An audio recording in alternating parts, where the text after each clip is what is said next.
Dans cette vidéo, on va aller chercher quelques paramètres généraux pour vous les expliquer. Alors, c'est des paramètres où, du coup, vous aurez un peu moins, dont vous aurez un peu moins besoin. Mais voilà, je voulais vous expliquer un petit peu quelques paramètres. Alors, donc déjà, le thermostat, il faut qu'il soit réglé sur off. Voilà, c'est une première des choses. Je rentre pas dans les détails, il faut que ce soit sur off. L'éco-stop, on l'a vu dans une autre vidéo. Nous, on vous conseillera plutôt de privilégier donc effectivement le fonctionnement à l'éco-stop. Pour la langue, à moins que vous aimiez un petit peu le freestyle, on vous conseillera déjà de régler la langue en français, ce sera déjà plutôt bien. Pour l'écran de veille, donc ça peut être un exemple. Ici, en fait, en appuyant sur la touche valider, j'éteins l'écran de veille, donc on voit peut-être pas forcément super bien à la vidéo, mais si je rappuie sur la touche on, en fait on a un rétroéclairage actif qui vient de se mettre en place au niveau de la télécommande. Alors de jour ça se voit moins, forcément de nuit ça se voit plus. Bon, moi je vous conseille de conserver sur on, ça vous permet d'avoir un petit rétroéclairage intéressant. Sleep et retard démarrage. Alors là on est sur deux réglages qui sont plutôt en fait des réglages qui vont fonctionner finalement pour les personnes qui fonctionnent exclusivement en manuel.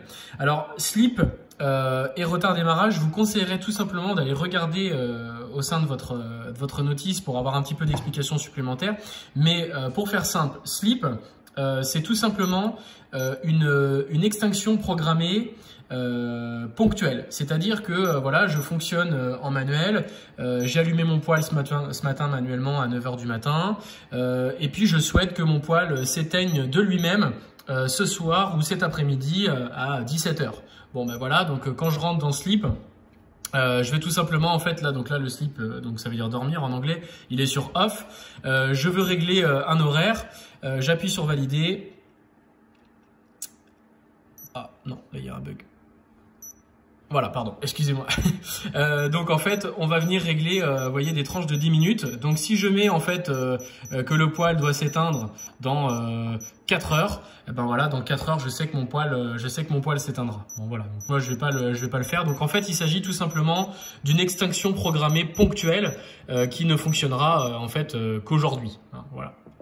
À l'inverse, retard démarrage, donc le programme d'en dessous, bah, c'est l'inverse. C'est qu'on va lui dire, ben voilà, j'éteins mon poêle, voilà, on est mardi soir, il est 23 h, j'éteins mon poêle manuellement, mais demain, je ne veux pas que ce soit moi qui soit obligé de le rallumer, je veux que ce soit voilà, le poêle qui s'allume de lui-même demain matin. Donc là, on appuie sur la touche valider, hop là.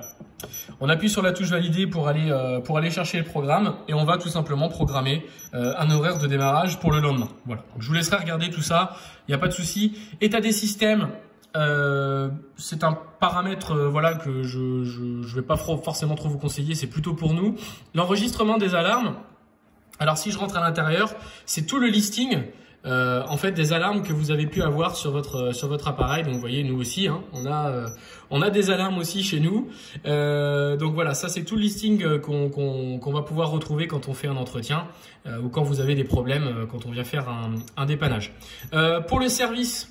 Ici, ça c'est intéressant, ça vous permet en fait d'avoir le nombre d'allumages ainsi que le nombre d'heures de fonctionnement et le nombre d'heures de fonctionnement avant d'avoir le prochain service. Donc ça c'est pas mal, vous voyez par exemple qu'aujourd'hui sur notre poêle on a fait 758 allumages, on a eu 754 heures de fonctionnement et il nous reste encore 1246 heures avant d'avoir notre prochain entretien. Donc ça vous permet d'avoir tous les ans un petit listing de tout ça. Le KCC, ça s'appelle le kit contrôle de combustion. Donc ça, on vous préconise nécessairement, sauf si on vous a donné une information contraire, de le laisser sur on.